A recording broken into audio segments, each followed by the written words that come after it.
The wind moved slow across the plains that morning, like it, too, had nowhere left to be.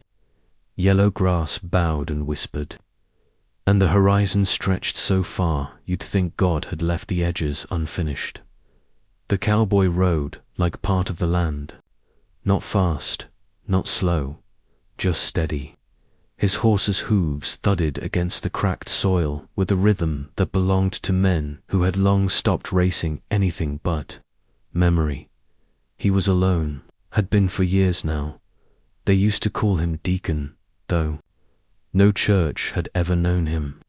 The name stuck like dust in his collar after he saved a preacher's boy once from a flooded creek.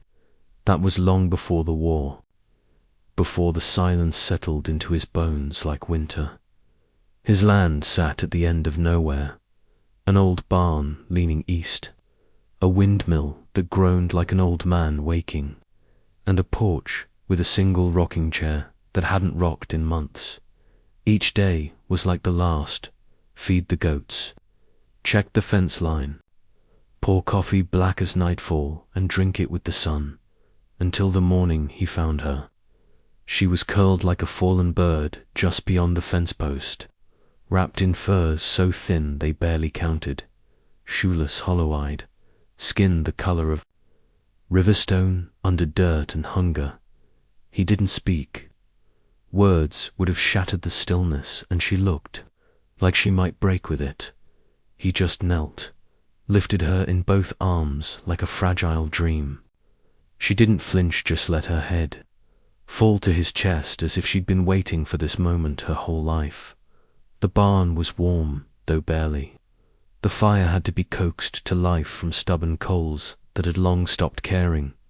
He laid her near it, fetched a quilt that once belonged to his mother, and wrapped her in it with hands that trembled not from fear, but from memory, boiled a pot of beans, sliced bread to stale for guests, but soft enough for the starving. She didn't speak, she didn't have to. Her eyes dark, round, watching, spoke of nights without sleep, of wind without shelter, of footsteps too small to outrun wolves. By nightfall, the barn had changed. Not loud, not bright, just different. As if the very air inside had begun remembering what warmth felt like. The girl sat cross-legged near the fire, holding the mug he gave her with both hands. Steam rose around her cheeks like prayer smoke still. No words, not from her, not from him, but the silence was no longer empty. It was full of trust. The next morning, she stood beside him as he fed the goats. Didn't ask, just did. He handed her the pail. She gripped it like a warrior grips a shield. Wobbled, recovered, smiled. Just a little dot. It was the kind of smile that doesn't flash, but lingers like the afterglow of dawn.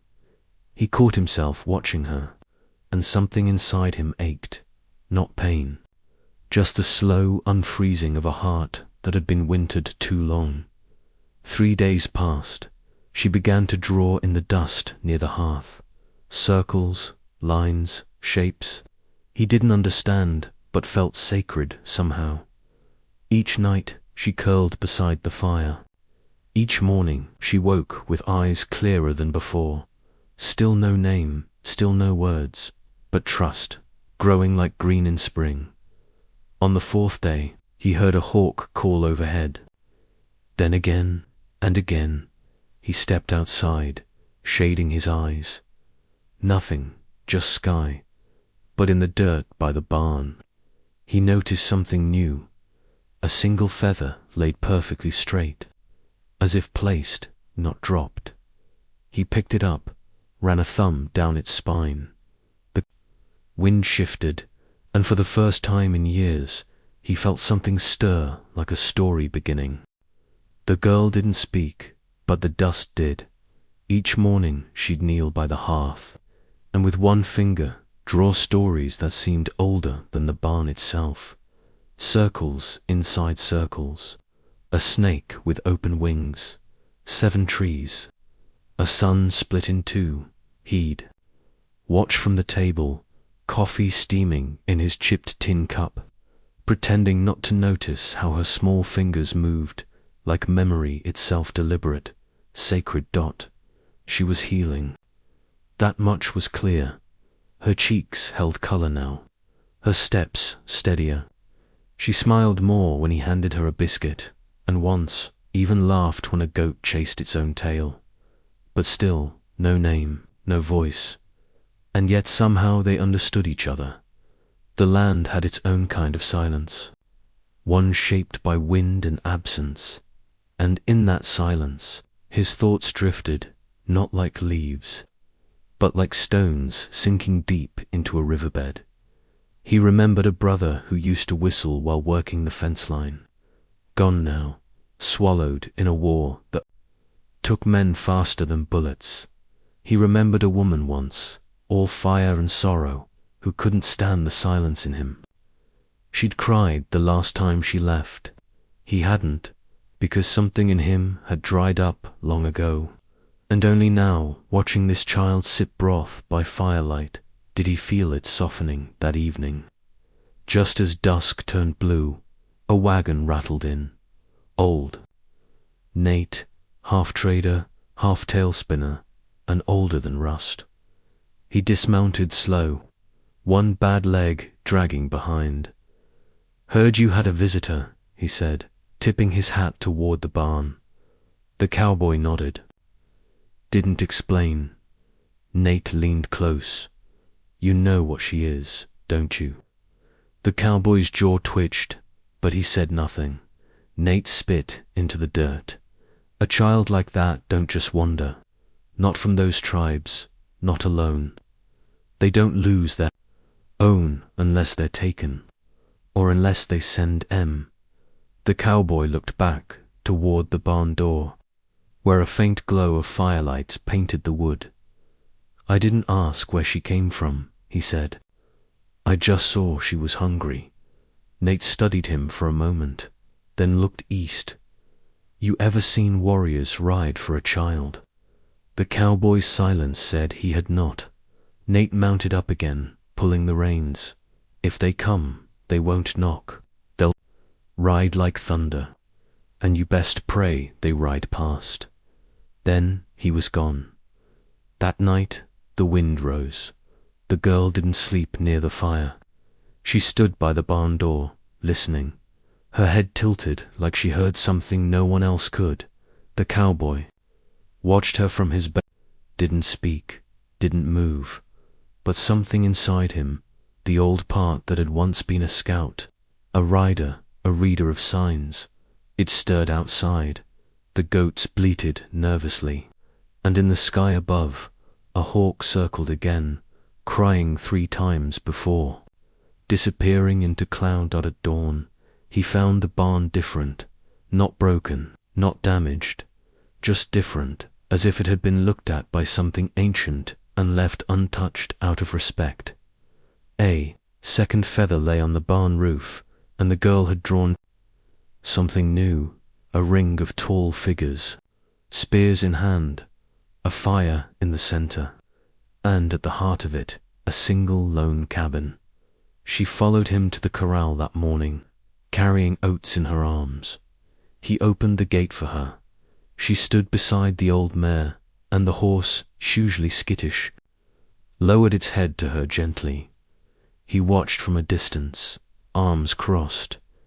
It struck him then how natural she looked here, as if she belonged to this land more than he ever did. He knelt near the trough, adjusting the feed sack. When he looked up again, she had placed a small painted rock beside his boot, a symbol on it, something tribal, a language he didn't know, but somehow understood. Safe. By noon, the air turned strange, still to still. Not a bird, not a breath. Even the wind seemed to hold itself. He walked the fence line, rifle in hand, not out of fear, but instinct. That's when he saw them, far on the rise. Barely specks, but moving shadows across the horizon. Riders more than he could. count. He didn't wake the child, didn't call out. He just stood by the barn, hat in hand, eyes squinting into the gold dust glare. And as the sun began to fall behind him, he felt it in his bones. The storm was coming, not of rain, but of men. The sun was slipping low, painting the fields in blood-orange light. When the riders reached the ridge, they didn't gallop, didn't shout, didn't raise rifles or howl into the wind like white men often feared. No, they came in silence. 200 warriors, leather and braids, feathers and scars. Every one of them carved from a story older than the towns downriver could ever imagine. They lined the hill like shadows etched into the earth, unmoving, unblinking. Watching, the cowboy stood alone outside his barn, boots planted, hat in hand, no rifle, no raised hands, only stillness, only respect. Behind him, through a crack in the barn door, a small girl peered through. She did not tremble. She did not hide. She watched, and after a long silence that felt like an entire winter passing, she opened the door and stepped out, barefoot, small, wrapped in the same worn quilt he'd placed over her that first night. The warriors did not react. Not at first, but one among them, a man older than the rest, face lined with wind and grief, dismounted. The girl walked to him. She moved slowly, as if time itself had to stretch to meet the moment. When she reached him, he knelt, not to her sighs, but to her spirit, and then, without a word, she stepped into his arms. He held her like something both holy and breakable. The cowboy turned away, then, the weight in his chest too much. Minutes passed. When he looked again, the riders had come. Closer, not in threat, but in a kind of ceremony. Their horses moved slow, circling the barn like protectors, not predators. The girl walked beside the older man until they stood before the cowboy.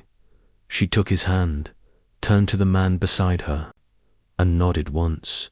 And the man, chief, uncle, or perhaps something even more, spoke in slow, accented English. You kept her warm, fed her, gave her your fire. The cowboy gave a faint nod. She needed it.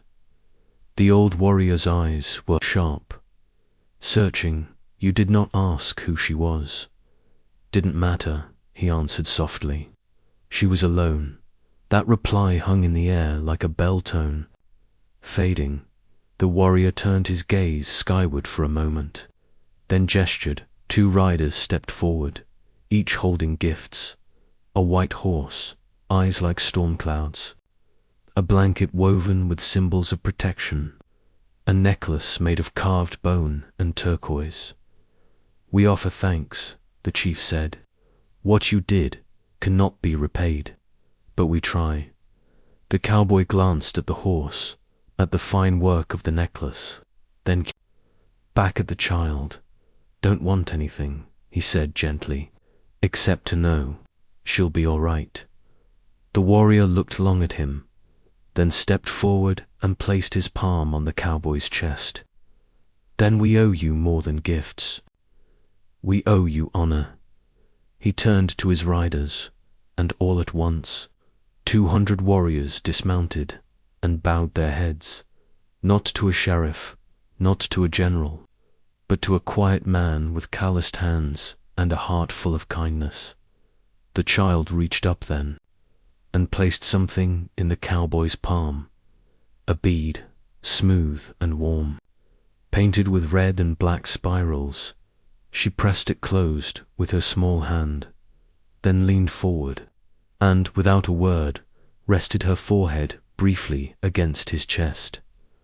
They left at sundown, just as silent, just as fierce, but before disappearing into the hills, one warrior circled back and spoke softly from horseback. the sign she drew. It was a calling, a mark for us to find her. Only the gifted draw it, he paused. But no one survives alone that long, unless they're meant to be found by someone true.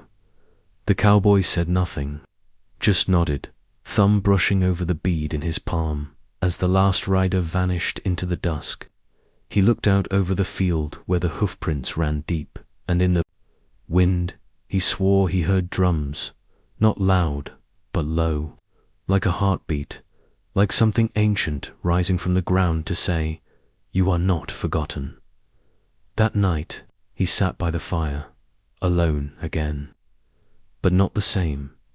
He opened the barn door wide so the stars could look in, placed the bead on the mantel, and for the first time in years he slept without waking. Winter came in slow that year, but when it did, it came hungry. Snow drifted deep along the fence line, and the barn groaned under the weight of white silence. The cowboy moved slower now, not from age, but from memory. Every day felt heavier, not darker, just fuller. Like the world had been empty, and now it had stories again. The girl hadn't spoken a word before she left, not one, but she'd looked back once from the saddle of that white pony, and in that look she'd said everything. "You saved me, you saw me, I'll be back." He didn't expect her to return. He never asked it of her, but he left the barn light burning every night just the same dot and on the hearth. That painted bead sat like a promise he never dared speak aloud. One evening near the end of January, he felt it, not heard, felt a tremble in the ground, like distant thunder. He stepped onto the porch, coat hanging open, rifle left untouched by the door. The sky was soft grey, and the trees swayed like they were whispering secrets to each other. He waited, at first nothing, but then shapes appeared. Through the snowfall, tall, still dot riders, not 200 this time. Not warriors, just 3. One small figure out front, blanket over her shoulders, braids tight and black as raven's wing. His breath caught before he even knew why it was her.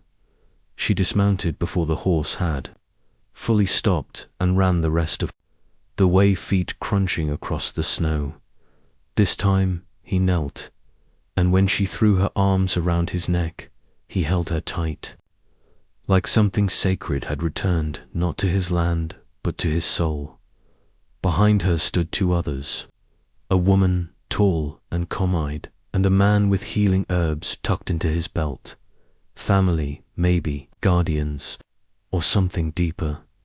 They didn't speak. They only nodded, and then they left, just like that, leaving her behind. That night he made stew from elk meat and potatoes.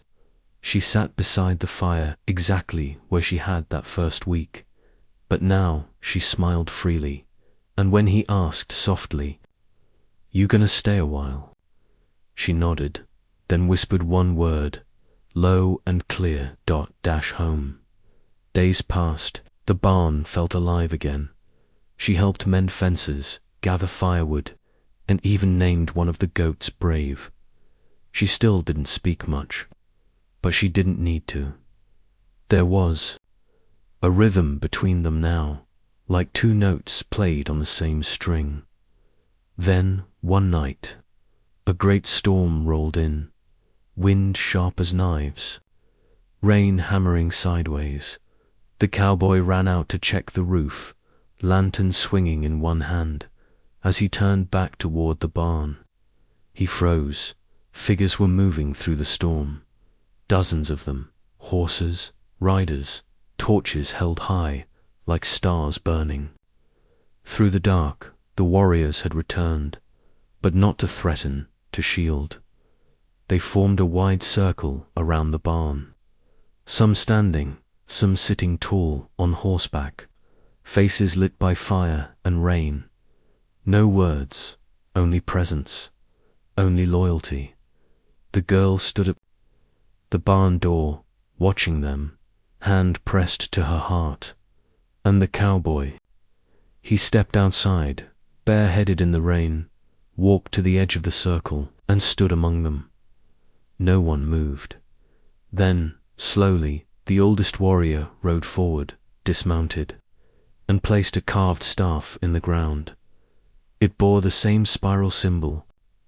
As the bead, this place, he said, stands under our protection now. Your kindness is no longer quiet. It lives in our stories. It breathes in our blood. The cowboy looked around the circle, eyes met eyes, and in that silent thunder he realized he was no longer alone. The next morning there were no tracks, no riders, just quiet sun and melting frost. He found the staff still planted by the barn door. He left it there, and from that day forward, no thief or traveler ever stepped foot too close, not out of fear, but respect. Spring came early. The girl built a small garden by the barn.